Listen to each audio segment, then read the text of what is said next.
बच्चों, कैसे आप लोग? स्वागत है आप लोगों का हमारे YouTube चैनल कौन सा सिग्मा में। और हम पढ़ रहे हैं 12th क्लास के economics, macro economics. Macro economics में जो चैप्टर पढ़ाया जा रहा है वो चैप्टर है short run equilibrium output. Short run equilibrium output यानी अल्पकालीन संतुलन उत्पादन। अल्पकालीन संतुलन उत्पादन के बारे में मैं थोड़ा सा पहले भी बता चुका हूँ। पिछली क्लास में हमने क्या पढ़ा था, थोड़ा सा वो बता दो कि पिछली क्लास में हमने ASAD अप्रोच से इक्विलिब्रियम पढ़ा था, और उसके बाद आज जो पढ़ने वाले हैं हम SI अप्रोच से इक्विलिब्रियम पढ़ने वाले हैं। SI अप्रोच और ASAD अप्रोच दोनों अप्रोच जो है वो एक दूसरे से रिलेटेड ही यानी जुड़े हुए हैं। यानी ASAD अप्रोच को ही जब हम और आगे सिंप्लीफाई करते हैं तो वो बनता है आपका SI अप्रोच। देखिए चैप्टर जो है वो इम्पॉर्टेंट ये है, समझिए, क्योंकि इससे अगला वाला चैप्टर भी इसी से रिलेटेड है। तीन चैप्टर जो कॉन्जिक्यूटिवली तीन चैप्टर जो है आपके पास, वो सबसे पहले ADAS वाला और ये शॉर्ट रन इक्विलिब्रियम आउटपुट, और आगे जो है वो excess demand and deficient demand के बारे में जो पढ़ेंगे, वो तीनों चैप्टर जो है वो एक साथ जुड़े हुए हैं। तो उम्मीद है ये चैप्टर है आप लोगों को पहले जितना पढ़ाया जा चुका है उस पर आपने फोकसली पढ़ाई की और ध्यान दिया है। और दूसरी बात यह है कि ये जो महीना चल रहा है वो अगस्त का कल से स्टार्ट हो जाएगा। अगस्त के बाद आपके पास जो टाइम बचेगा सितंबर टेस्ट के लिए वो कम से कम मतलब ज़्यादा से ज़्यादा सिर्फ 2 महीने ही रहेंगे। ज़्यादा से ज़्यादा इनकेस यदि सितंबर में भी आपका पेपर फर्स्ट टर्म नहीं होता है तो अक्टूबर के फर्स्ट वीक में स्टार्ट हो ही जाएगा। तो उम्मीद है जितनी भी चीज़ें आपको पढ़ाई गई होगी वो ध्यान से पढ़ रहे होंगे, और समय आपके पास बहुत कम है। तो चलिए आप पढ़ाई पे ध्यान दीजिए जितनी बातें आपको पढ़ाई गई है। और आज मैं आपको पढ़ाऊँगा SI अप्रोच। बात उसकी करते हैं अब आगे। SI अप्रोच, तो S का मतलब क्या? S equal to I approach. S मतलब सेविंग और I मतलब इन्वेस्टमेंट।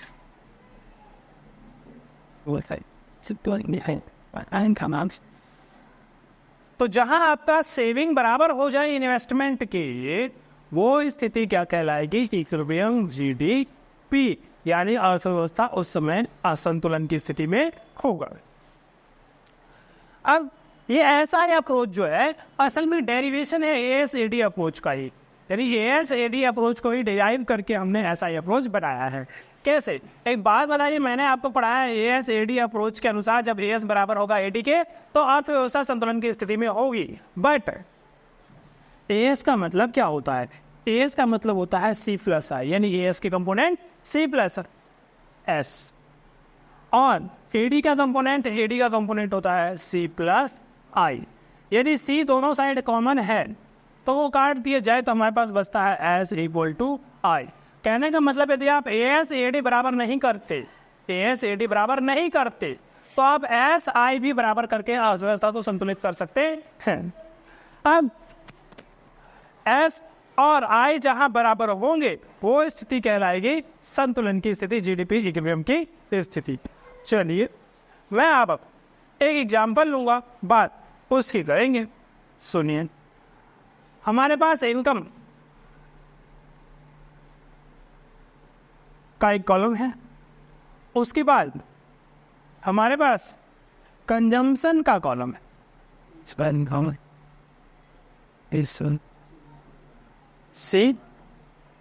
फिर हमारे पास सेविंग का कॉलम है,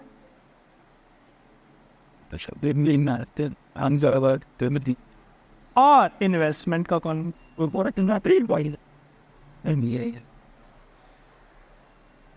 ध्यान देना, हमने एक AD भी एग्जाम्पल में लिया जब ASAD वाला अप्रोच पढ़ रहे थे।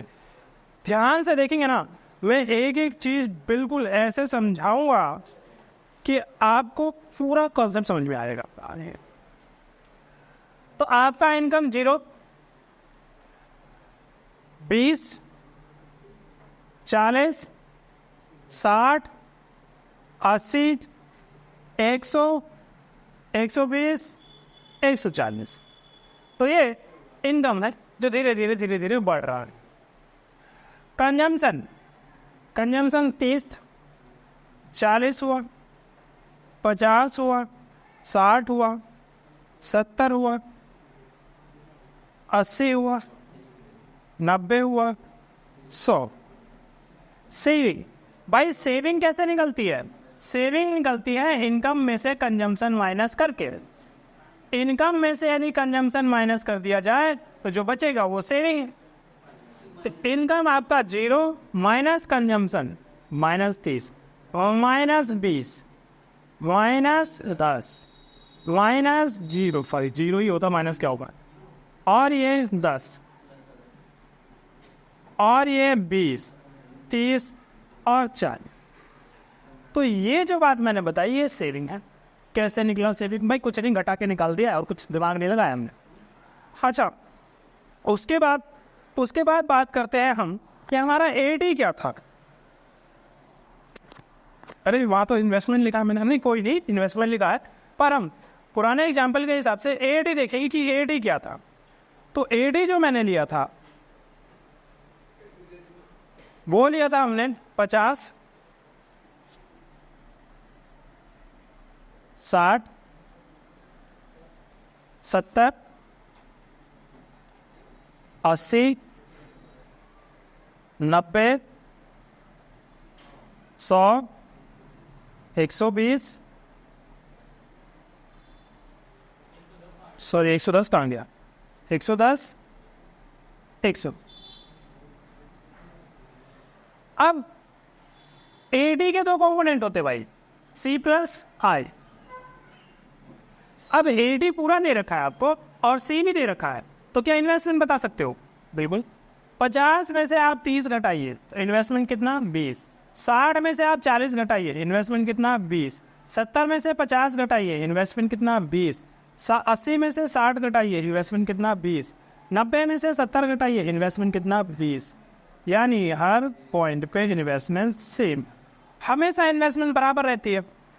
इन्वेस्टमेंट बराबर रहती है जब आप केन्स की विचारधारा पढ़ते हैं तो। पता नहीं स्पेलिंग यही है कुछ और है, बट केन्स ही है बंदा। तो केन्स की जो विचारधारा आप पढ़ते हैं तो उसके अंतर्गत वो सिर्फ एक ही प्रकार के इन्वेस्टमेंट की बात करता है। कौन से इन्वेस्टमेंट की? ऑटोनॉमस इन्वेस्टमेंट की। यानी वो इम्पेरेटिव इन्वेस्टमेंट की बात नहीं करता, जो इन्वेस्टमेंट इनकम के साथ साथ बढ़े ऐसे इन्वेस्टमेंट की बात नहीं करता है। तो वो सिर्फ एक ही प्रकार के इन्वेस्टमेंट की बात करता है, वो है ऑटोनॉमस, जो इनकम के सभी स्तर पर बराबर रहेगा। भले ही इनकम आपका 0 ही क्यों ना रहे, वहाँ पे भी वो भी उतना ही रहेगा। और जो इनकम का स्तर यदि 140 है, 150 है, वॉट एवर जो भी हो उसमें भी उतना ही रहेगा। 0 पे भी 20 है, 140 पे भी 20 है। आय के सभी स्तर पर ये बराबर ही नजर आएगा, क्योंकि हम यहाँ पे सिर्फ ऑटोनॉमस इन्वेस्टमेंट की बात कर रहे हैं।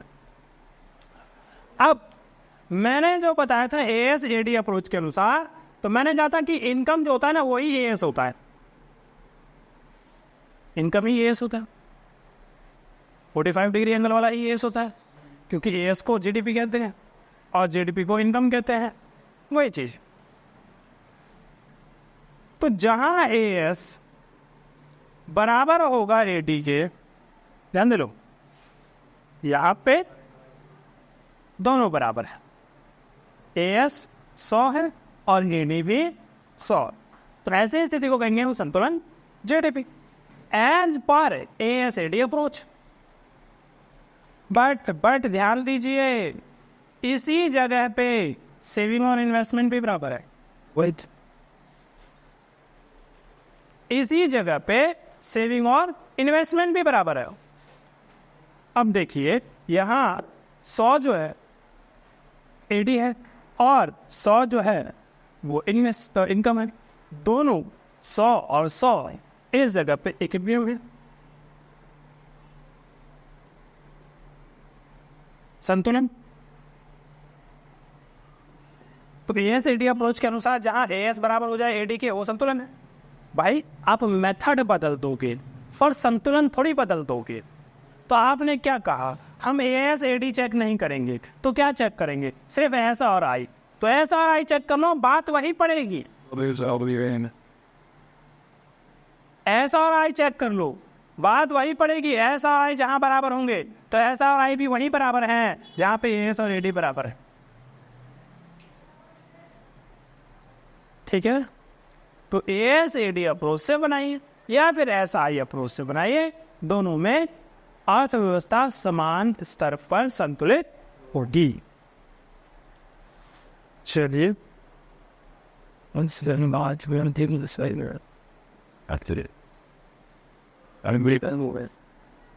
अब यदि इस बात को डायग्रामेटिकली बताया जाए, तो डायग्रामेटिकली यदि बताया जाए, ध्यान दीजिएगा, डायग्राम के हिसाब से बताया जाए, I'm growing up in eating cheese. And then the season of that has nothing there about. तो मेरा सेविंग फंक्शन यहां से स्टार्ट हो रहा है -30, और जो हमारा आई फंक्शन है आई, वो 20 से स्टार्ट हो रहा है। और वे पैरेलल, जहां एस और आई आपस में इंटरसेक्ट कर रहे हैं, this level of output is called equilibrium level of output. तो यहां जितनी इनकम 100 है, 100 इनकम पे ही आपका इक्विलिब्रियम बैठेगा, चाहे आप ए से डी अप्रोच कर लो या फिर आप एस आई अप्रोच कर। इधर क्या लिखा है मैंने, एस और आई, ठीक है। तो ये ग्राफिकली भी आप इसे बता सकते हैं।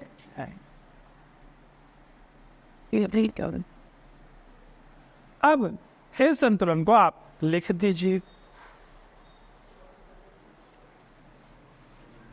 पहले बात करते हैं कि एस किसे कहते हैं। And saving is the part of income which is not consumed.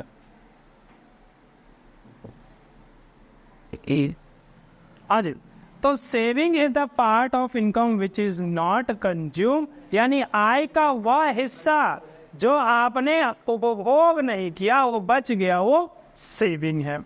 तो इन्वेस्टमेंट क्या है? Investment is part of aggregate expenditure, ठीक है। Here we consider only autonomous investment। तो हम यहाँ पे सिर्फ ऑटोनमस इन्वेस्टमेंट ही कंसीडर करते हैं, which is equal at all level of income, आय के सभी स्तर पर बराबर होता है, जबकि सेविंग के साथ नहीं है। इट इज नेगेटिव इनिशियली, ये आरंभ में नेगेटिव होता है। यहां लिख दे रहा हूं मैं, it increases with increase in income. तो इनकम में इंक्रीज के साथ ये बढ़ता रहता है। आप ध्यान दीजिए, तो जहां ये दोनों बराबर हो जाएंगे, जहां पे ये दोनों बराबर हो जाएंगे, उस जगह को हम कहेंगे equilibrium output. As we see in the above table, S is equal to I is at when income is 100 crores। ये सारी चीजें करोड़ में है, तो base 100 crores। In the diagram, we can see I is horizontal parallel to x-axis, which shows equal at all level of the income. As a start,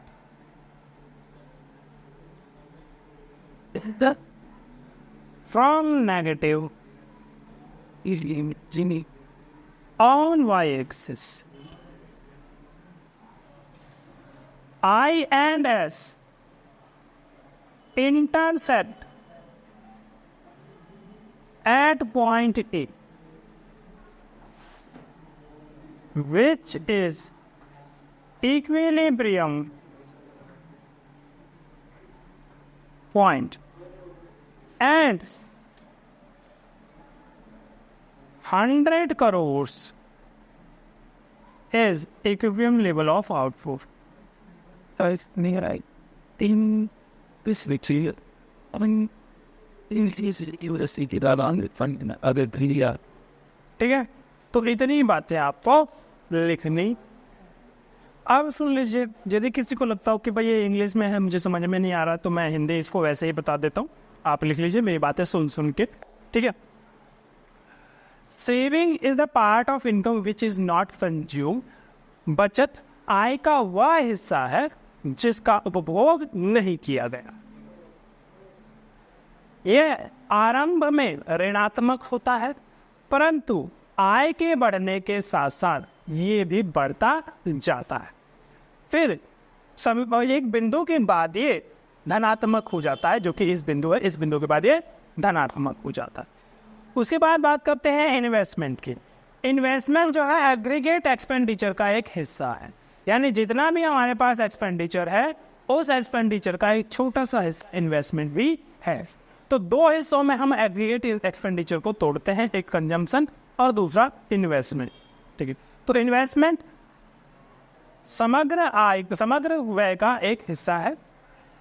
हम यहाँ पे सिर्फ ऑटोनमस यानी स्वायत्त इन्वेस्टमेंट निवेश की बात करते हैं, क्योंकि केन्स की विचारधारा के अनुसार सिर्फ स्वायत्त निवेश की बात की जाती है और यह आय के सभी स्तरों पर समान रहता है। जैसा कि हम ऊपर युक्त तालिका में देख पा रहे हैं, एस और आई तब बराबर है जब आय का स्तर 100 है।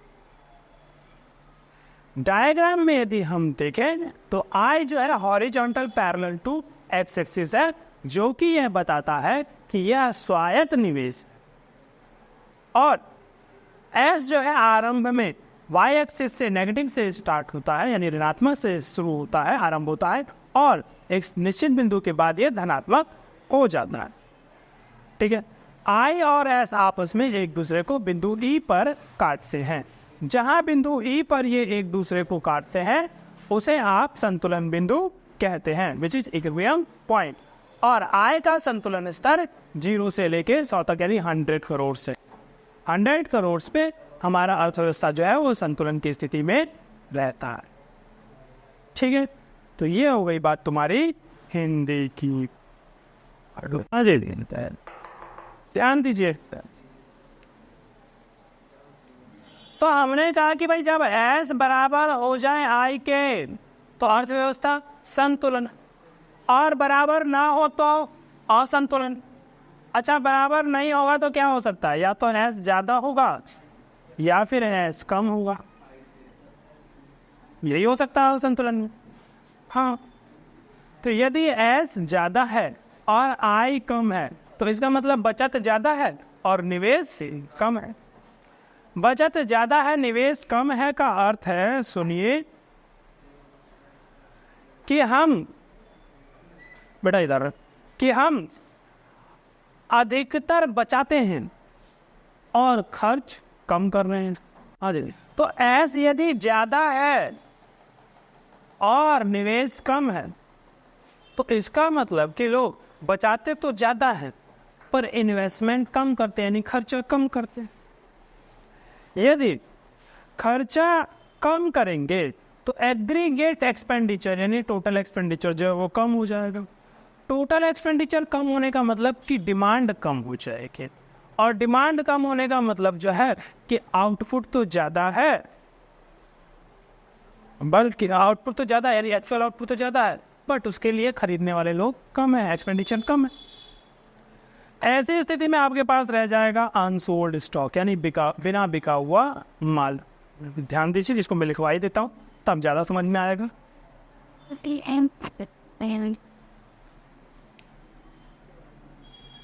इसका मतलब कि बचत अधिक है और निवेश कम है। अब सुनो, बचत भी कौन सा है? ये प्रत्याशित बचत, और निवेश भी कौन सा है? ये प्रत्याशित निवेश। ये होता क्या है? ये होता है एक्स एंटे सेविंग और एक्स एंटे इन्वेस्टमेंट। ठीक है, अब आपका प्रत्याशित बचत ज़्यादा है और प्रत्याशित निवेश कम है, तो इसका मतलब ये है फॉल इन एग्रीगेट एक्सपेंडिचर, समग्र व्यय में कमी। समग्र व्यय में क्या होगी? कमी। समग्र व्यय गिर गया। जब समग्र व्यय गिर गया तो इसका मतलब कि एग्रीगेट डिमांड भी गिर गया। जब एग्रीगेट डिमांड गिर गया तो इसका मतलब वास्तविक स्टॉक वो ज्यादा है इच्छित स्टॉक से, यानी actual stock is more than desired stock. ठीक है, अब यदि आपके पास वास्तविक स्टॉक ज्यादा है, डिजायर्ड कम है, तो आपके पास रह जाएगा अनसोल्ड स्टॉक, बिना बिका हुआ माल। तो बिना बिका हुआ माल को बेचने के लिए to sell the unsold stock, unsold stock को बेचने के लिए production will and what reduce. Production को क्या किया जाएगा? कम कर दिया जाएगा उत्पादन को। बिना बिके माल को बेचने के लिए उत्पादन गिरा दिया जाएगा, और जब उत्पादन गिरा दिया जाएगा, ध्यान देना, जब उत्पादन गिरा दिया जाएगा तो एग्रीगेट सप्लाई कम हो जाएगी, और जब एग्रीगेट सप्लाई कम हो जाएगी तो जाहिर सी बात है, जब सप्लाई कम हो जाएगी तो इनकम भी कम हो जाएगा, और इनकम कम हो जाने का मतलब समझ रहे हो, तुम्हारा सेविंग कम हो जाएगा, और जब सेविंग कम हो जाएगा तो फिर वो किसके बराबर आ जाएगा? आय के बराबर, और फिर अर्थव्यवस्था जो है फिर से संतुलन में आ जाए। यानी ये अपने आप को खुद एडजस्ट कर लेते। ठीक है, आइए आगे बढ़ते हैं। यदि स्थिति ऐसी हुई कि आपका प्रत्याशित बचत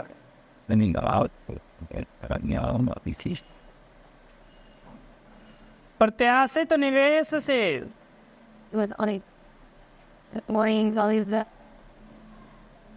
कम हो, प्रत्याशित बचत प्रत्याशित निवेश से कम हो, यानी x एंटे saving is less than x एंटे investment, तो ये बताता है आपका fall in production.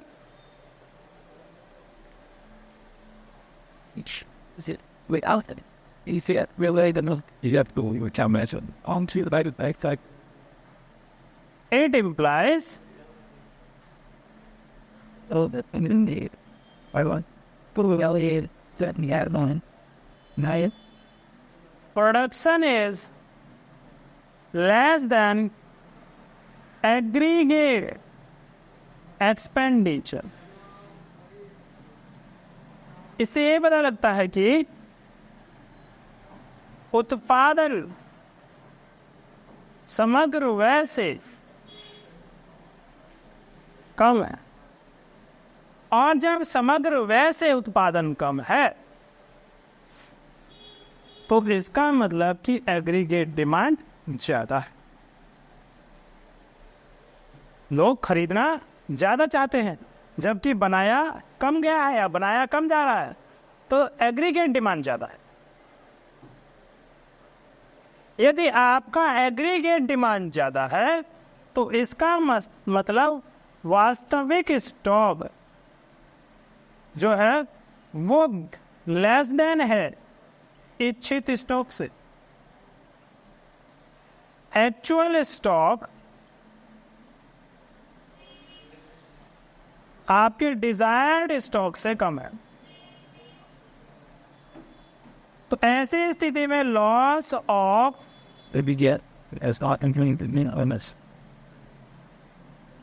Unfulfilled demand,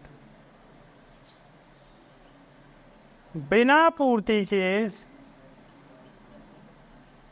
मांग का नुकसान।